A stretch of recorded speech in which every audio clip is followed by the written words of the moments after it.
Honourable supreme court का direction अच्छे कि प्रत्येक जिला सदर महकुमा रे गोटे गोटे डायलिसिस यूनिट बसिबो एवं से डायलिसिस यूनिट रे से जिल्लार लोक माने तांकर किडनी पेशेंट माने स्थान डायलिसिस सुविधा पाई परिबे।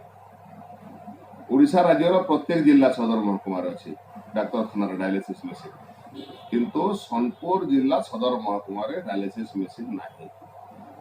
बारंबार कंप्लेन करा है, कलेक्टर को कहुई, एडीएम को कहुई, सीडीएम को कहुई, विभिन्न लोक माध्यम रे सोनपुर जिले में दुई दुईटा कैबिनेट मंत्री अच्छा, कैबिनेट मंत्री को कहुई, सांसद को मध्य खबर दिखाई, किंतु कहारी दृष्टि पड़ुनी।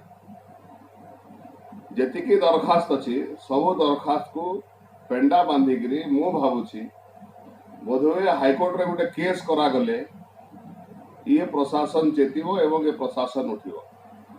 मु आपण मानकर मत आनिबा पे चाहूची, आपण माने मतामत दियंतु कि सोनपुर मेडिकल रे डायलिसिस सेंटर स्थापन करिबा पई हाईकोर्ट रे एक केस फाइल करे केमती हो।